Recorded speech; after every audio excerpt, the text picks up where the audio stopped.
dit que votre lumière luise devant les hommes, afin qu'ils voient vos bonnes œuvres. Vous voyez, ici, il explique que la lumière doit luire pour une raison, pour que les gens voient nos œuvres. Donc, il y a deux mots qui sont importants ici. Donc, les mots lumière et bonnes œuvres. Ok? Il associe la lumière et les bonnes œuvres. En fait, la lumière doit projeter. C'est comme un projecteur qui doit projeter sa lumière sur les bonnes œuvres. Autrement dit, cette lumière-là, s'il n'y a pas les bonnes œuvres, en réalité, elle ne va pas servir à grand-chose. La lumière, elle est là pour mettre le zoom sur les bonnes œuvres. Donc, il associe lumière et bonnes œuvres. Pour dire que, en réalité, ce qui va faire que notre lumière va être visible, en fait, ce qui va permettre aux gens de voir notre lumière, en réalité, c'est les bonnes œuvres.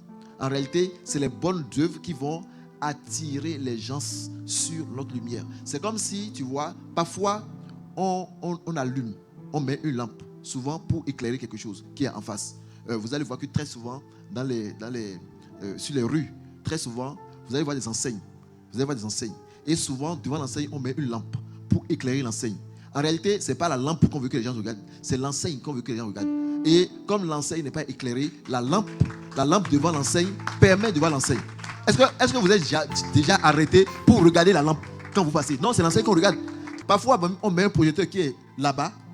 On ne sait pas d'où vient la lumière, mais dans tous les cas, les rayons lumineux finissent par atterrir sur l'enseigne. Et on voit l'enseigne, n'est-ce pas? C'est l'enseigne qu'on veut voir. C'est l'enseigne ici, là, c'est les bonnes œuvres. Amen. L'enseigne ici, c'est les bonnes œuvres. Donc, tant qu'il n'y a pas de bonnes œuvres, en réalité, ta lumière n'est pas visible. Ta lumière devient visible lorsque les bonnes œuvres sont éclairées. Lorsque les bonnes œuvres deviennent visibles. Donc, Dieu veut que, bien-aimé, toi et moi, nous soyons maintenant beaucoup plus conscients du fait que des bonnes œuvres doivent sortir de notre vie.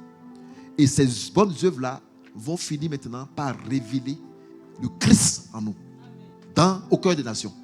Voilà comment est-ce que nous allons prier. Il dit, et qu'il glorifie votre Père qui est dans les cieux. Ça montre le pourquoi. Ça montre pourquoi est-ce que Dieu veut que tu brilles. Il ne veut pas que tu brilles. Il ne veut pas que les nations t'acclament juste pour toi-même. C'est pas ça. D'ailleurs, ça ne garantit même pas que tu vas bien finir. Il dit, la raison pour laquelle il veut que ta lumière brille, la raison pour laquelle un éclat, la raison pour laquelle des bonnes œuvres doivent sortir de toi, la raison pour laquelle il faut que le monde te suive, la raison pour laquelle tu dois influencer le monde, c'est que, in fine, les gens doivent finir par rendre gloire à Dieu. Les gens doivent finir par découvrir Jésus-Christ.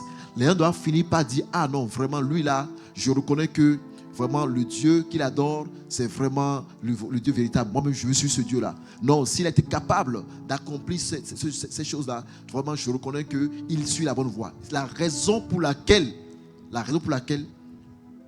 ta lumière doit briller, bien-aimé, c'est que les gens autour de toi, les nations autour de toi, doivent finir par rendre grâce à Dieu. Ils doivent finir par rendre la gloire à Dieu.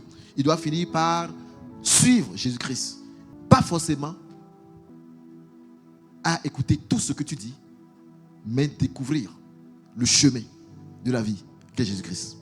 Amen. Tu peux acclamer le Seigneur.